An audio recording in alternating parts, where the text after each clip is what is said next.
Bonjour et bienvenue à la deuxième leçon du premier module. Cette leçon se concentre sur certaines tâches qui peuvent intimider, comme le choix du statut juridique de votre entreprise ou la mise en place d'une structure de gouvernance. Je vous rassure, après cette leçon, tout deviendra beaucoup plus clair et moins effrayant. N'hésitez pas à mettre la vidéo en pause pour prendre des notes, à revenir en arrière pour réécouter les informations ou à arrêter la vidéo pour réaliser une activité d'apprentissage. Allons-y. Dans ce module, nous aborderons trois sujets. Chacun d'entre eux est conçu pour vous guider dans les premières étapes de la création de votre entreprise sociale. Tout d'abord, nous discuterons des différents statuts juridiques pour enregistrer votre entreprise sociale. Ensuite, nous parlerons des avantages de structurer efficacement votre gouvernance dès le départ pour garantir la viabilité et la pérennité de votre entreprise. Nous aborderons enfin les investissements qu'il vous faudra réaliser au cours des premiers jours de votre parcours d'entreprise sociale. Explorons à présent les différents statuts juridiques des entreprises sociales. Sachez qu'ils diffèrent d'un pays à l'autre. Les informations que nous verrons à présent concernent spécifiquement l'enregistrement des entreprises sociales françaises. Il n'existe pas de définition légale de l'entreprise sociale. Quelle que soit celle que vous choisirez, votre choix découlera d'une mûre réflexion. Il est important de veiller à choisir une structure appropriée pour votre entreprise sociale. En regard de la loi, votre entreprise sociale est une société. Vous aurez le choix donc entre une société par action simplifiée à objet social, une SASOS, ayant une mission sociale et environnementale claire qui allie la flexibilité d'une société par action simplifiée à un engagement d'objectifs sociaux et environnementaux. Vous aurez aussi le choix avec une entreprise coopérative et participative, appelée SCOP. Ce sont des coopératives de travail où les salariés ont leur mot à dire dans la prise de décision. Elles mettent souvent l'accent sur le bien-être des employés et les objectifs sociaux, ainsi que sur la durabilité économique. Les éléments clés à prendre en compte lors de votre choix peuvent être les suivants. 1. La collecte de fonds. Comment l'entreprise prévoit-elle de gagner de l'argent? Pensez à votre gestion et à votre mission. 2. La propriété sociale. Veillez à ce que les intérêts de la communauté et des actionnaires se reflètent dans la gestion de votre entreprise. 3. Les flux de revenus et les activités de l'entreprise. Quelle part des revenus sera générée par les dons, les subventions, la collecte de fonds, les contrats, la vente de biens et de services et autres activités commerciales. 4. Réglementation et rapports. Certains statuts juridiques sont très réglementés et peuvent être soumis à des règles restrictives. Certaines peuvent exiger la rédaction d'un grand nombre de bilans annuels, ce qui peut mettre en difficulté les petites entreprises. Nous aborderons à présent la mise en place d'une structure de gouvernance pour votre entreprise sociale et nous expliquerons son importance pour une entreprise sociale.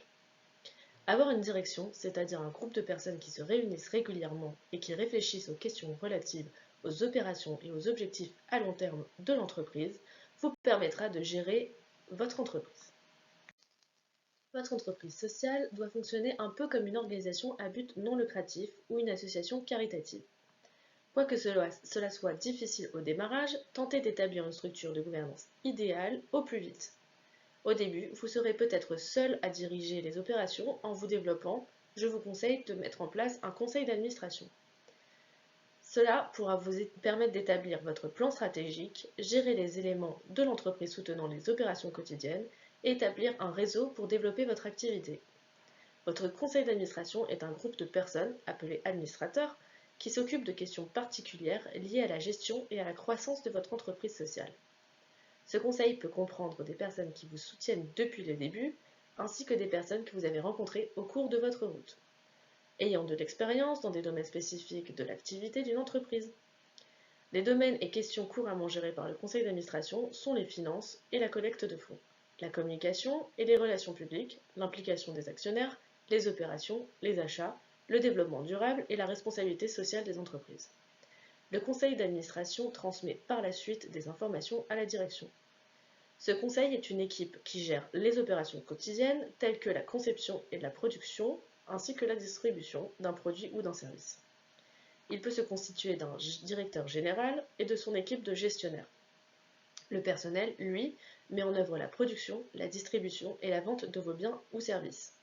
Ce sont les premiers interlocuteurs de vos clients et pour cela, ils jouent un rôle fondamental dans votre gouvernance. La Constitution est l'ensemble des règles que suit votre entreprise sociale lorsqu'elle fournit ses produits et services et crée un changement social. Elle doit décrire les règles à suivre en ce qui concerne l'approvisionnement en matériaux, c'est-à-dire la production éthique, le commerce équitable, de matériaux de qualité et l'impact du transport de matériaux.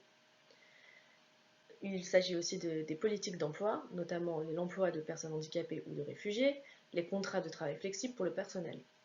On parle aussi de la tarification des marchandises, en établissant des prix suffisamment hauts pour soutenir et développer votre entreprise, sans pour autant pénaliser votre public cible et en restant accessible. Mais aussi de l'engagement des actionnaires.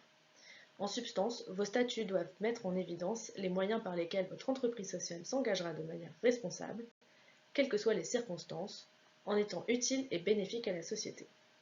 N'hésitez pas à vous inspirer de la constitution d'entreprises sociales déjà existantes pour rédiger la vôtre. Peut-être n'avez-vous qu'une idée d'entreprise sociale pour le moment et seulement quelques pistes d'investissement. Vous nécessitez donc des conseils pour ouvrir les portes de votre entreprise sociale. Le thème 3 examinera les domaines dans lesquels vous devez d'abord vous investir et les aides disponibles en France utiles à votre projet. Le premier investissement à réaliser en tant que dirigeant de l'entreprise est d'investir en vous-même. Créer une entreprise sociale n'est pas chose simple, surtout en tant que femme.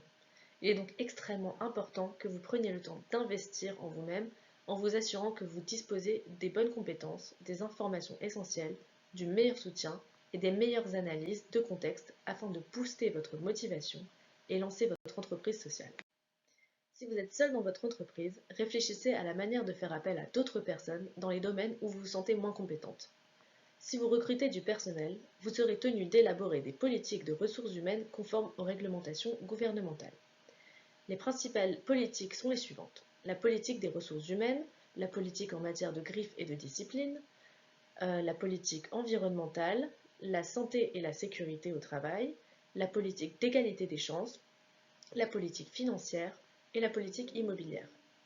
Si vous n'avez pas les moyens de recruter du personnel, faites appel à des bénévoles, à court terme seulement, en vous mettant en relation avec des organisations de bénévolat.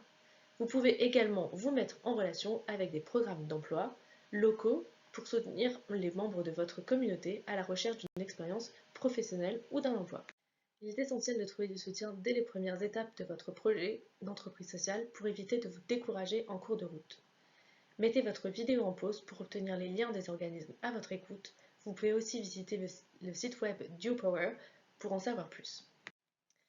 Nous avons examiné les statuts types juridiques sous lesquels une entreprise sociale peut s'enregistrer. À l'aide des informations dont vous disposez, identifiez le statut juridique le plus approprié à votre entreprise sociale et répondez aux questions suivantes. 1. Avez-vous besoin d'un conseil d'administration? 2. Comment votre entreprise sociale gagnera-t-elle de l'argent? 3. Aurez-vous besoin d'un directeur général? 4. Quel statut juridique conviendra à votre entreprise sociale? Une fois vos recherches terminées, prenez rendez-vous avec quelqu'un qui pourra vous conseiller sur la manière d'enregistrer votre entreprise sociale. Pour conclure cette leçon, passons en revue ce dont nous avons déjà discuté. Il existe de nombreux statuts juridiques d'entreprise sous lesquels une entreprise sociale peut s'enregistrer. Il est important de les étudier et de s'enregistrer correctement. À terme, votre entreprise sociale aura besoin d'un conseil d'administration, car ils sont essentiels à la planification stratégique, au maintien de l'entreprise sociale et à l'expansion de votre activité.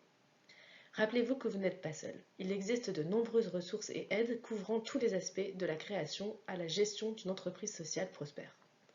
J'ai hâte de vous revoir dans la prochaine leçon. À bientôt.